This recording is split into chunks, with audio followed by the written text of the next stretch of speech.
ముందుగా ఇక్కడికి వచ్చిన హిందూ బంధువులందరికీ హృదయపూర్వక నమస్కారాలు, ధన్యవాదాలు, అభినందనలు తెలియజేసుకుంటున్నా. అలాగే ఇంత మంచి శోభాయాత్రని ఏర్పాటు చేసి ఇంత దిగ్విజయంగా చేస్తున్న హిందూ సంఘాల సభ్యులందరికీ కూడా మనస్ఫూర్తిగా ధన్యవాదాలు, అభినందనలు తెలియజేసుకుంటూ ఉన్నా.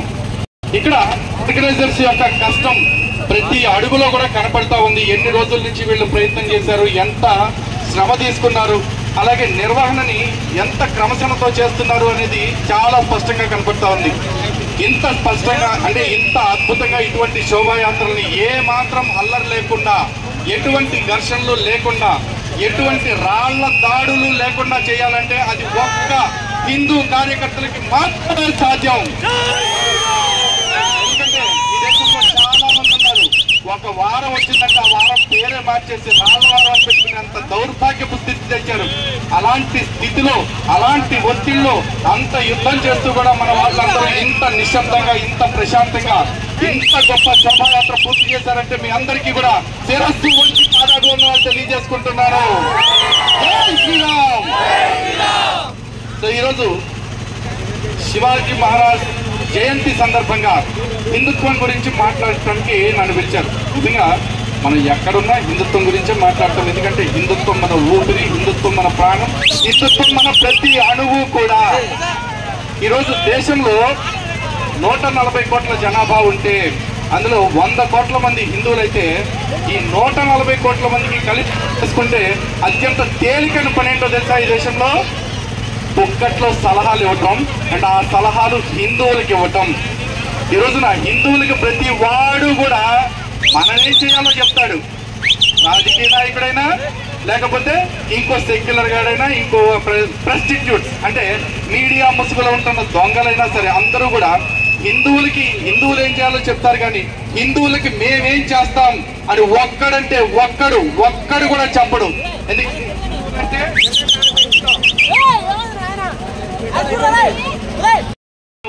లేకపోతే వినేవాడికి చెప్పేవాళ్ళు కొని అలా హిందువులో ఎవడేం చెప్పినా మనం వింటున్నాం కాబట్టి ప్రతి వాడు వచ్చి మన దగ్గర సొల్లు చెప్తా ఉంటారమ్మా. ఉదాహరణకి ఈ దేశంలో ఉన్న కొన్ని దౌర్భాగ్యకరమైన పరిస్థితుల గురించి మనం మాట్లాడుకుని ఆ తర్వాత మహారాజ్ వారసుడి గురించి కూడా మనం మాట్లాడుకుందాం. ఎందుకంటే వాళ్ళ గురించి మాట్లాడుకోవడం మొదలు పెడితే మన ఛాతి 56 అంగుళాలు కాదు 86 అంగుళాలు పెరుగుతూ అంత గొప్ప వాళ్ళు.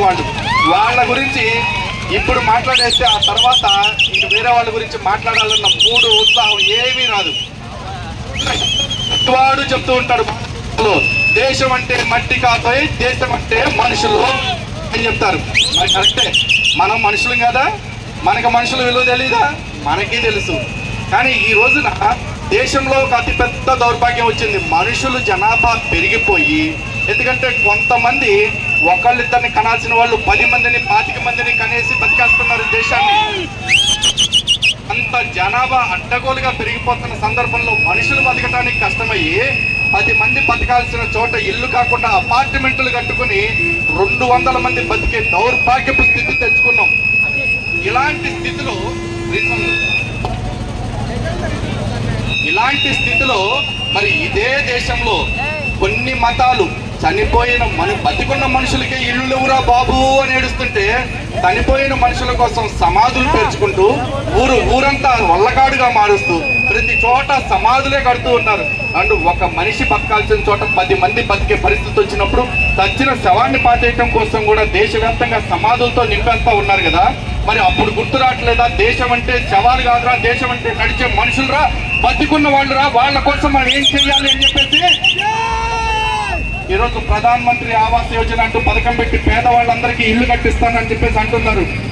మరి ఆ పేదవాళ్ళ పొట్టాల్లో ఉన్న వాళ్ళందరూ కూడా బతకటానికి కాకుండా చనిపోయిన వాళ్ళని కాపాడుకోవడానికి, చనిపోయిన శవాలను పోషించుకోవడానికి ఇట్లా పెడతా ఉన్నారు. వాటి కోసం అల్లర్లు చేస్తా ఉన్నారు. శవాల పేరుతోటి, సమాధుల పేరుతోటి కూడా ఈ దేశపు స్థలాలను ఆక్రమిస్తా ఉన్నారు. మరి దాని గురించి అడిగే దిక్కి అలాగే దిక్కులేని వాళ్ళందరికీ దేవుడే దిక్కు అంటారు. ఈ దేశంలో అన్ని మతాల వాళ్ళకి ఒక్కొక్క దిక్కుంది. మరి మన దేవాలయ భూముల్ని మన కళ్ళ ముందే కబ్జా చేస్తూ, మన దేవాలయాల్ని పాడు చేసుకుంటూ, మన దేవాలయాల భూములు మన దేవుడికే కాకుండా చేస్తా ఉంటే మరి దిక్కులేని వాళ్ళకి దేవుడే దిక్కుంటారు. మరి దేవుడి మాన్యాలకి, దేవుడి భూములకి ఎవరు దిక్కు? మనం ఎప్పుడు అడగకపోయినా తగుదునమ్మా అని పెత్తనాన్ని నెత్తినేసుకుని దేవాదాయ శాఖ పేరుతో మన దేవాలయాలన్నింటినీ కూడా ప్రభుత్వాలు తమ కబంధ హస్తాల్లో పెట్టుకున్నాయి. మేం కాపాడతాం అని చెప్పేసి మరి 4.5 లక్షల ఎకరాల దేవాలయ భూమి మొత్తం అన్యాక్రాంతం అయిపోయి నిన్న 50,000 ఎకరాలు కూడా లేకుండా పోయాయి ఈ రోజు మన దేవాలయాలకి. మరి ఏ ప్రభుత్వం కాపాడుతుంది? ఏ దేవాదాయ శాఖ కాపాడుతుంది? కనీసం కాపాడటం పక్కన పెట్టండి, మన అడిగితే సమాధానం చెప్పే దిక్కుందా? లేదు. కానీ సలహాలు హిందువులకు ఇస్తారు. ఏమని? ఈ దేశం మనది, ఈ దేశంలో మనందరం అన్నదమ్ముల్లా కలిసి ఉండాలి. అన్నదమ్ముల్లా మేము కలిసి ఉంటాం. కానీ ఆ అన్నదమ్ములు రామలక్ష్మణుల్లా ఉంటే మేము కలిసి ఉంటాం. వాలి సుగ్రీవుల్లా ఉంటే వాలిని చంపినట్టు చంపటం తప్ప ఇంకో దారే ఉన్నాయా? అందుకే రామలక్ష్మణులు లాంటి అన్నదమ్ముల్లా కలిసిపోయి ఉండగలిగే ఎవరైనా సరే మాతో కలిసి ఉండండి, మేము గుండెల్లో పెట్టుకు చూసుకుంటాం. కానీ పడుతున్నాం కదా అని మా దేవాలయాలను ఆక్రమిస్తూ, పడుతున్నాం కదా అని చెప్పేసి మా ఆడపిల్లల్ని లౌజీ ఆదర పెడుతూ ఎత్తుకుపోతూ ఉంటే చూస్తూ కూర్చోడానికి ఇక్కడ ఎవరు కూడా చేస్తులకి లేరు, చేతులకి మేకులు కొట్టుకుని అంతకంటే లేరు. ఈ రోజున మనకి స్ఫూర్తి ఎవరిచ్చారో, ఇలా యుద్ధం చేయాలనే స్ఫూర్తి ఎవరిచ్చారో?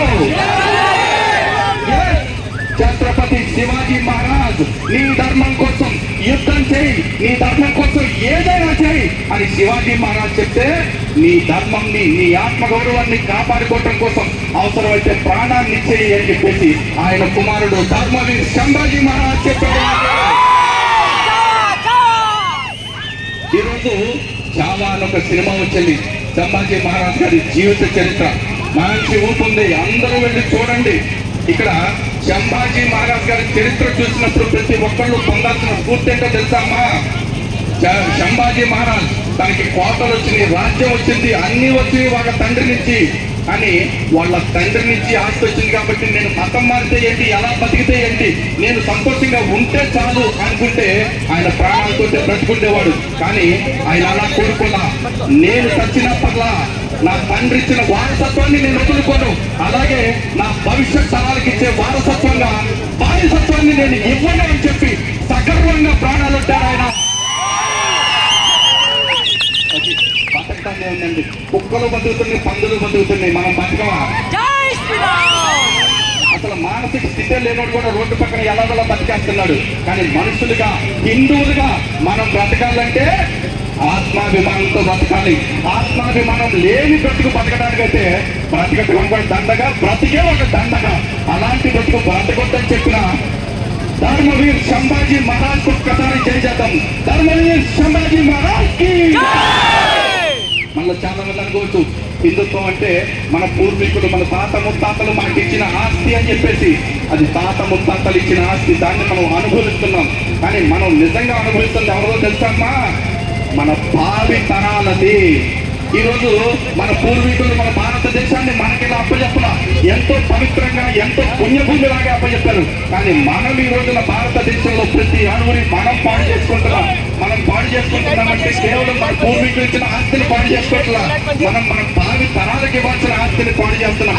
వాళ్ళు అనుభవించాల్సిన వాటిని మనం నాశనం చేస్తున్నాం.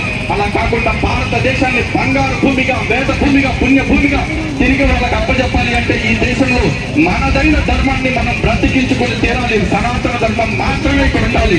సనాతన ధర్మం బ్రతికితేనే భారతదేశం కాదు, యావత్ ప్రపంచము బాగుంటుంది. ఈరోజు మీ అందరికీ తెలిసిన ఒక చిన్న కథ చెప్తా. ఒకసారి ఛత్రపతి శివాజీ మహారాజ్ ఒక యుద్ధం గెలిచారు. యుద్ధం గెలిస్తే వాళ్ళ మనుషులందరూ ఆయనకి ఎన్నో రకాల కానుకలతో పాటు ఒక అందమైన అమ్మాయిని కూడా తీసుకొచ్చి ఆయన ముందు పెడితే ఆయన ఒక మాట అన్నారంట. ఆ అమ్మాయిని అనుభవించే ప్రయత్నం, ఆ అమ్మాయిని ఆస్వాదించే ప్రయత్నంగా నా వాణికి ఇక్కడితో విరామం ప్రకటిస్తున్నాను. నా ఉద్యమానికి, నా పోరాటానికి కాదు. అలాగే ఈ స్ఫూర్తి మీ అందరూ కలగాలని, మీ అందరూ కూడా ఈ ఉద్యమాన్ని మరింత ముందుకు తీసుకెళ్లాలని, మన ధర్మాన్ని మనం ఆత్మగౌరవంతో, ఇది మర్చిపోవద్దు, దయచేసి గుర్తుపెట్టుకోండి. మనం ఏది ఆచరించినా ఆత్మాభిమానం, ఆత్మగౌరవం చంపుకుని బ్రతకడం అంటే మనం చచ్చి బ్రతకడమే. అలాంటి జీవోత్సవాలు కాకుండా నిజమైన ఛత్రపతి శివాజీ మహారాజ్, ధర్మవీర్ సంభాజీ మహారాజ్ జై శ్రీరామ్. కదిలింది సిద్దిపేట, ఇది హిందూ జనం.